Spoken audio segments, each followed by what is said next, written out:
To the learning lounge. આજનો આપણો topic છે સિક્વન્સ એન્ડ સિરીઝ. નાનો ટોપિક છે, 10-15 મિનિટમાં કમ્પ્લીટ થઈ જશે. અને આપણે એરિયાને જસ્ટ એરેથમેટિક અને જીઓમેટ્રિક પ્રોગ્રેશનવાળા જ લીધા છે. બીજા આપણે રિઝનિંગમાં કવર કરી લીધા હતા કે મિસિંગ ટર્મ, રોંગ ટર્મ, આ બધું કઈ રીતે ફાઇન્ડ કરવું. તો એ ક્વેશ્ચનમાં મેં ઇન્ક્લુડ નથી કર્યા, અદરવાઇઝ વિડીયો બહુ લાંબો બની જાય. So first is arithmetic progression. તો એના માટે લાસ્ટ ટર્મ શોધવા માટેનું સૂત્ર છે કે એ એન ઓર લાસ્ટ એલથી પણ આપણે ડિનોટ કરી શકીએ is equal to a plus n minus 1 upon d. જ્યાં એ ફર્સ્ટ ટર્મ છે, ડી એટલે બંનેનો ડિફરન્સ છે, અને એન તો nth ટર્મ જે આપણે શોધવાની હોય એ. નાઉ નેક્સ્ટ કે સમ પૂછેલો હોય કે sum of n term of arithmetic progression with first term a અને કોમન ડિફરન્સ ડી. તેના માટે બે સૂત્ર છે કે એસ એન બરાબર n by 2 into a plus l or else S n બરાબર n by 2 into 2a plus n minus 1 into d. હવે જો સૂત્ર યાદ રાખવાનું બીજું કોઈ ઓપ્શન નથી આમાં. N by 2 2a plus majority દાખલા બે જ સૂત્રથી થઈ જશે. એક છે ધીસ વન કે a plus n minus 1 upon d, and second one this કે n by 2 into 2a plus n minus 1 into d. Simple જ છે, કાંઈ નથી. જો બંને સૂત્ર એ nth ટર્મ કે ને ત્યારે a plus n minus 1 into d, આટલું તો કોમન જ છે. અહીંયા n બાય 2 ઇન્ટુ 2 એડ કરવાનું છે સમનું પૂછે ને ત્યારે. નેક્સ્ટ, જ્યારે તમને લાઇનમાં પૂછેલું હોય કે 1 પ્લસ 2 પ્લસ 3 પ્લસ nth ટર્મમાં શું થશે સમ, ત્યારે એના માટે સિમ્પલ છે n into n plus 1 by 2.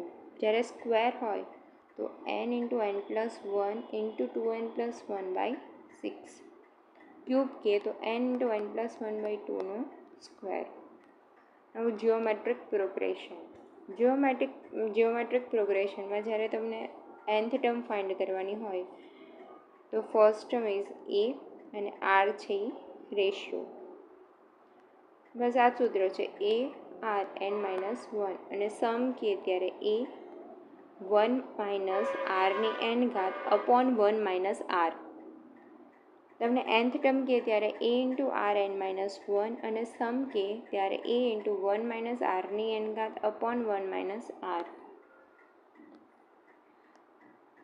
જો આર ગ્રેટર ધેન 1 હોય તો લેસ ધેન 1 હોય તો એ, અને ગ્રેટર ધેન 1 હોય તો આરની એન ઘાત માઇનસ 1 અપોન આર માઇનસ 1. હવે જો બે નંબર એ અને બી હોય તો એનો એરેથમેટિક મીન થશે a plus b by 2. Geometric mean થશે અંડરરૂટ a ઇન્ટુ બી, અને હાર્મોનિક મીન થશે 2ab upon a plus b. So geometric mean is equal to under root arithmetic mean into harmonic mean. Okay, હવે direct question ઉપર જઈએ. વધારે question એરેથમેટિકના પૂછાય છે, સો જીઓમેટ્રિકમાં એટલું મગજ નહીં કસવાનું ના આવડે તો. હવે છે the number of terms in a series. આ સિરીઝ આપેલી છે 1, 3, 5, 7, લાસ્ટમાં 75 અને 73 છે, તો નંબર ઓફ ટર્મ પૂછેલી છે. અહીંયા first term A is equal two 1 આપી દીધું છે, 3 માઇનસ 1 ડિફરન્સ તમને ડી બરાબર 2 આપેલો છે, અને નંબર ઓફ ટર્મ ફાઇન્ડ કરવાની છે, અને લાસ્ટ ટર્મ અહીંયા આપેલી છે 75. તો આ સૂત્ર આવી ગયું a plus n minus 1 into d. A બરાબર 1, એન માઇનસ 1 એમનામ રહેશે કેમ કે nth ટર્મ આપણે શોધવાની છે. ડી બરાબર 2 અને લાસ્ટ ટર્મ છે 75. સિમ્પ્લિફિકેશન આપો એટલે તમને n બરાબર મળી જાય 38. તો ટોટલ 38 ટર્મ્સ નંબર્સ હશે સિરીઝમાં. હવે તમને સમ પૂછેલો છે કે 101થી 200 સુધીનું સમ શું થશે. અહીંયા ફર્સ્ટ સમ માટેનું સૂત્ર શું છે, n બાય 2 મલ્ટીપ્લાઇડ બાય 2, અથવા તો a પ્લસ એલ કહી શકો. અહીંયા તમને a બરાબર 101 આપી દીધું છે, ડિફરન્સ આપી દીધો છે 1, લાસ્ટ ટર્મ છે 200. તો ડાયરેક્ટ સમ મળી જાય? નું ડાયરેક્ટ સમ નહીં મળે, કેમ કે આપણે અહીંયા n જોઈએ છે. તો n ક્યાંથી મળશે? તો a plus n minus 1 into d. nth term છે 200 અપોન a બરાબર 101, ડિફરન્સ 1, અહીંયાથી n તમને 100 મળી ગયો. હવે 100ની રકમ આમાં મૂકી દો એટલે સિમ્પ્લિફિકેશન કરીને તમને સમ મળી જશે. ઓકે, બસ આ જ રીતે બધામાં કરવાનું છે. પહેલું સૂત્ર લગાવીને અહીંયાથી n ગોતી લેવાનું અને પછી સમ. બે જ સૂત્ર બધે યુઝ થશે. હવે તમને એમ કીધું છે કે what is 507th term of a sequence? 1 -1 2 -2 1 -1 2 -2. અહીંયા એક વસ્તુ તમે જુઓ કે આ ચાર વસ્તુ જ ફોલો થાય છે. 1 -1 2 -2. તો હવે ચાર જ વસ્તુ એક સેટ છે ચારનો જે વારંવાર ફોલો થાય છે. તો પહેલાં 507 છે એને 4 વડે ડિવાઈડ કરી દો એટલે તમને રિમાઇન્ડર 3 મળશે. તો 3 એટલે થર્ડ પોઝિશન ઉપર શું આવે? 1 2 અને થર્ડ 2. તો 507th ટર્મ 2 હશે. સિમ્પલ છે. નાઉ નેક્સ્ટ, અહીંયા મેં બધા અલગ અલગ રીતના એક એક ક્વેશ્ચન કવર કરી દીધા એટલે તમને એક્ઝામમાં પૂછાય તો કંઈ પ્રોબ્લેમ ના આવે. બાકી મેજોરિટી ફોર્મ્યુલા પૂછાશે, બીજું કંઈ યુઝ નહીં કરવાનું થાય. અને બાકી જે હશે લોજિકથી થઈ જશે. લાઈક રિઝનિંગમાં હતી ને એ જ સિરીઝ હતી. આમાં મેં ખાલી ફોર્મ્યુલા આવે ને એ જ કવર કરેલું છે. હવે if fourth term of arithmetic progression is 14, fourth term 14 છે અને 12th ટર્મ 70 છે, તો ફર્સ્ટ ટર્મ તમને ફાઇન્ડ કરવાની કીધી છે. તો પહેલાં an એટલે an બરાબર 14 આપી દીધું છે અને ફોર્થ ટર્મ બી આપી દીધી છે. તો તમને ડિફરન્સ મળી જશે. નો, અહીંયા આપણને a બરાબર ફર્સ્ટ ટર્મ ફાઇન્ડ કરવાનું હોય, રાઈટ? તો a1 બરાબર તમે બધું સૂત્રમાં મૂકો એટલે આ મળશે. ત્યારથી 12th ટર્મ તમને 70 આપી દીધી છે. અહીંયાથી હવે તમને આ બે ઇક્વેશન મળી ગયા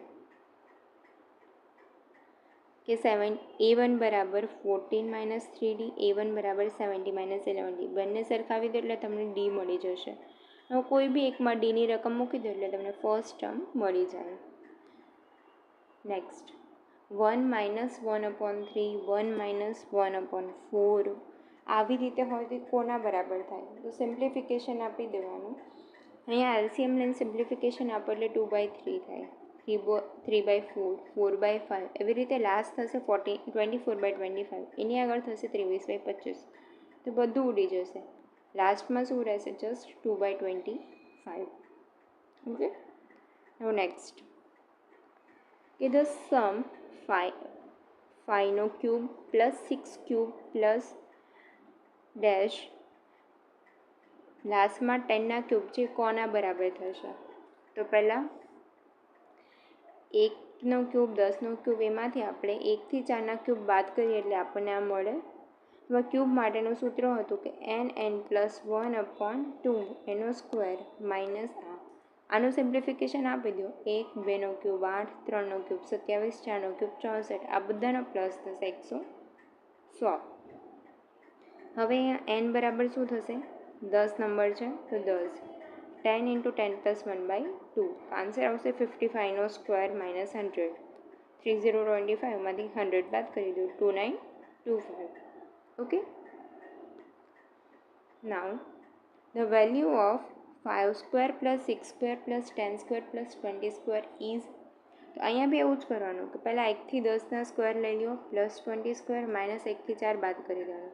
સ્ક્વેર માટેનું સૂત્ર આ હતું +b² રાખી દો માઇનસ આના માટે 10 n બરાબર 10 મૂકીને સિમ્પ્લિફિકેશન 20નો સ્ક્વેર 400 માઇનસ આનો સરવાળો થશે 30.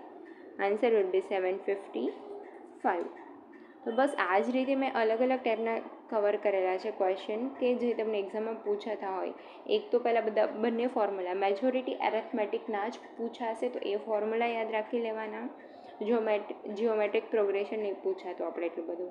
સો એરેથમેટિક પ્રોગ્રેશનના ફોર્મ્યુલા યાદ રાખી દેવાના અને લોજિક કેવી રીતે યુઝ થાય છે, બાકી મિસિંગ ટર્મ રોંગ ટર્મ કઈ છે આ બધું આપણે રિઝનિંગમાં કવર કરી દીધું હતું. એ ક્વેશ્ચનમાં મેં ઇન્ક્લુડ નથી કરેલો. Okay, so that's it. Thank you guys. અહીંયા આપણો ચેપ્ટર પૂરું થાય છે. જો તમને અમારો વિડીયો ગમ્યો હોય તો પ્લીઝ ચેનલને લાઇક શેર અને સબસ્ક્રાઈબ કરી દો. Thank you.